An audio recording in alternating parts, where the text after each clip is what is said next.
부분은요, 제가 설명하는 부분을 위주로 해서 책을 보시면 돼요. 항상 여러분 저는 책을 기본서를 강조합니다. 그래서 꼭 설명을 드렸던 부분을 위주로 해서 책을 통해서 꼭 정리하시겠다고 생각을 하셔야 됩니다. 이때 듣는 과정에서 조금 어렵거나 이해가 잘 안 되는 부분이 있다. 그런 부분은 그런 부분만 한번 11월달 강의를 한번 확인해 보시면 큰 어려움이 없을 거라 생각합니다. 자, 그 다음에 신고 불성실 가산세, 납부 불성실 가산세, 여기서 좀 알아야 할 거 하나 봅시다. 자, 거기 신고 불성실 가산세는요, 특징이 국세 관련된 신고 불성실 가산세는 밑줄 신고 의무의 위반 정도에 따라 차등 과세, 차등 동그라미. 죄질을 묻겠다는 얘기입니다, 한마디로. 죄질을. 그래서 부정행위, 밑줄 부정행위. 올해 국세기본법에서 부당한 행위를 이번에 개정하면서 용어를 바꿨습니다. 뭐로? 부정행위. 그래서 부정행위로 딱 하여튼 여러분 외우실 필요 없네요. 부정행위가 좋은 놈이야 나쁜 놈이야? 나쁜 놈. 죽어봐라! 그래서 몇 프로 때린다? 동그라미 40%. 죽을 사자. 그러면 안 까먹어요. 응? 그렇게 하면 돼. 무조건 외우려고 하지 마시고 여러분 자꾸 연관시키면서 공부하시려고 해요. 좋은 놈이니까 나쁜 놈이니까 나쁜 놈이니까 죽어봐라! 죽을 사자 몇 프로 여러분? 40%. 그러면 안 까먹을 것 같아요. 그리고 니은 신고 기한 내 신고하지 않은 경우 요거를 다른 말로 간단히 적으십시오. 무신고. 신고 자체를 안 한 겁니다. 이때는 20%입니다. 그리고 여러분 신고 불성실 가산세 기준이 20%입니다. 기준이 20%예요. 디귿. 디귿은 신고는 했는데 어떡한가? 적게 신고한가? 법령에 따라서 신고할 금액보다 적게 신고했다. 이걸 뭐라고 그래요, 여러분? 과소신고. 그럼 여러분, 신고를 안 한 거와 신고는 한다고는 했는데 어떡한가? 적게. 죄질이 다르죠? 예, 여러분이 집에 가셔서 복습을 하시는 분이 계신 거고, 복습을 한다고 해도 잘 정리를 못하는 분들 계시죠? 그래서 복습을 아예 안 하신 분과 복습을 한다고는 했는데 잘 못하신 분, 따지겠다. 그래서 몇 프로 여러분? 10% 과소. 그래서 기준이 몇 프로냐? 니은 20%. 신고 불성실 가산세 기본이 몇 프로다? 20%인데 부정한 방법이면은 더블 몇 프로? 40%. 신고는 한다고는 했는데 어떻게 해서 적게 신고했다. 과소 신고했더니 2분의 1로 줄어든 몇 프로? 10%. 이게 바로 국세에 관련된 신고 불성실 가산세 특징입니다. 그래서 모든 국세는 동일합니다. 옆에다 적으세요. 모든 국세 동일. 옆에다 적으세요. 신고 불성실 가산세 옆에다 적으시라고요. 뭐라고? 모든 국세의 동일. 어디서 규정하고 있으니까? 국세기본법에서 규정하고 있으니까. 이때 부정행위가 뭐냐라고 여러분 보충자료 나왔죠? 보충자료는 글자 그대로 여러분 보충자료니까요. 눈으로만 한번 확인하시고요. 나는 더 이상 공부할 게 없다. 그런 분들만 들어가시고요. 처음 공부하신 분들은 그냥 눈으로만 살짝 뭐라고 써져 있는가만 확인하시면 되는데요. 거기 1번에 대표된 것이 바로 이중장부의 작성 등 장부의 거짓 기록이나 2번 거짓 증명 또는 거짓 문서, 밑줄 거짓 문서. 예전에는 작년까지 허위 문서라고 했습니다. 허위 문서. 이게 우리 공인중개사 업무와 관련되는 거죠. 뭐죠, 여러분? 다운계약서.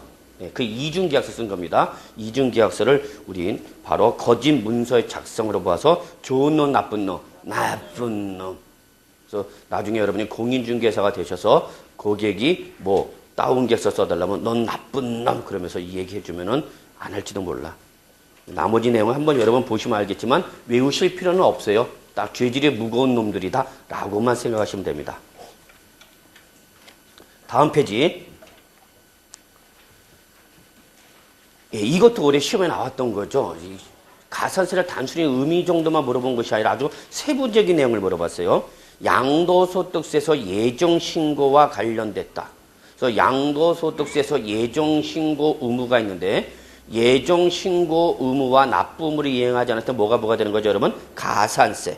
그래서 양도소득세 예정신고와 관련하여 이미 뭐가 부과됐다면 가산세가 부과됐다면 확정신고와 관련된 가산세는 따로 적용하지 않겠다. 이중 적용하지 않겠다. 그 얘기입니다. 요거는 나중에 양도소득세에서 다시 설명 들어가니까요. 그런가 보다 하시고 요게 올해 시험에 나왔던 문구대 나오고만 한번 주의하시기 바라겠습니다. 또 나올 가능성은 없습니다. 이미 노출됐기 때문에. 그 다음에 납부불성실 가산세는요. 무조건 하루당 10,000분의 3에다가 납부지연 일수를 곱하여 계산합니다. 10,000분의 3에다가 납부지연 일수. 이거 뭐 당장 안 해오셔도 되겠고요. 하는 과정에서 똑같이 납니다. 그리고 옆에다 적으실래요? 지방세 동일. 모든 국세는 물론이고요. 지방세도 똑같습니다. 그래서 고맙게도 납부불성실 가산세는요. 국세, 지방세 구분 이시 없이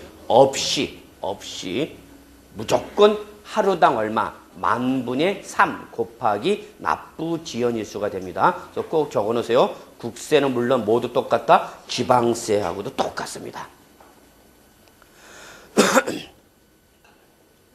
그 다음에 여러분 양가로 3번 가산세 부과금지, 양가로 4번 가산세 감면, 양가로 5번 가산세 한도. 요거는 이미 좀 공부를 하셨던 분만 한번 살짝 보시고요. 올해 처음 공부하신 분은 들어가지 마십시오. 안 들어가셔도 될 거예요. 궁금하신 분은 살짝 눈으로만 보시고요. 그렇지 않다면 안 들어가셔도 큰 무리는 없을 것 같아요. 자, 그 다음에 가산금 보죠. 가산금 다음 페이지 나왔죠. 11조. 그래서 거기 써져 있네요. 국세를 밑줄 납부기한까지 뭐 하지 않았을 때? 납부하지 않았을 때. 이게 키워드야. 키워드를 항상 잘 잡으셔야 돼요, 여러분. 세법은 물론이고 다른 과목도 다 시험에 나오는 건 결국은 이거 물어봅니다, 여러분. 이거 갖고 여러분한테 물어보는 거지 모든 법률 조문을 다 외우라는 건 아닙니다. 그 조문에서도 뭐만 확인할 수 있으면 돼. 키워드만 확인할 수 있으면 돼요. 그래서 납세 고지서 등에 적힌 납부 기한까지 납부하지 않았을 때, 자, 밑줄 고지세액의 가산 밑줄. 아까 가산세는 산출세액에 가산했어요. 근데 이거는 여러분한테 뭐가 날라왔다? 고지서. 그 고지서에 적힌 날짜까지 납부하지 않았을 때 고지세액에 가산합니다. 이때 가산금은 두 가지로 나눠지네요, 여러분. 그래서 가산금은 그냥 가산금이라는 일반 가산금과 또 뭐가 있냐? 무겁게 가산하기 때는 중가산금 두 가지로 나눠집니다. 그래서 요 중가산금과 구분하기 위해서 제가 일반이란 말을 쓴 건데 법에서는 일반이란 말을 들어가 있지는 않아요. 들어가 있지는 않으니까 여러분 일반은 그냥 요 중가산금과 구분하기 위해서 표시한 것이지 법률에서 그냥 뭐라고 표현하고 있다? 가산금. 그래서 1번에 보시면요. 동그라미 1번. 국세를 납부기한까지 완납하지 않았을 때는 이때는 무조건 밑줄 체납액에 체납된 국세 이거를 바로 뭐라 그러냐? 체납액이라고 그럽니다. 여기 잠깐 보실래요? 체납액은 납부가 연체된 세액을 말합니다. 그러니까 세법 용어는 그 의미를 가장 잘 나타나는 말로 표현하고자 하니까 딱 읽는 순간 여러분이 그 기분으로 아시면 돼요. 납부가 연체된 세액을 뭐라 그래? 체납액. 납부가 연체된 세액 곱하기 무조건 3%입니다. 무조건 3%입니다. 여기서 키워드는 3%가 키워드예요. 그리고 적어놓으세요. 지방세 동일. 아이 고맙네. 그러니까 국세나 지방세나 가산금 무조건 기본 가산금 몇 프로라는 얘기예요, 여러분? 3%. 내가 100만 원을 납부해야 되는데 납부를 안 했어. 그럼 100만 원 납부하는 세액에 무조건 몇 프로를? 3%를 뭐로 내야 된다? 가산금으로 내야 된다. 그 얘기입니다.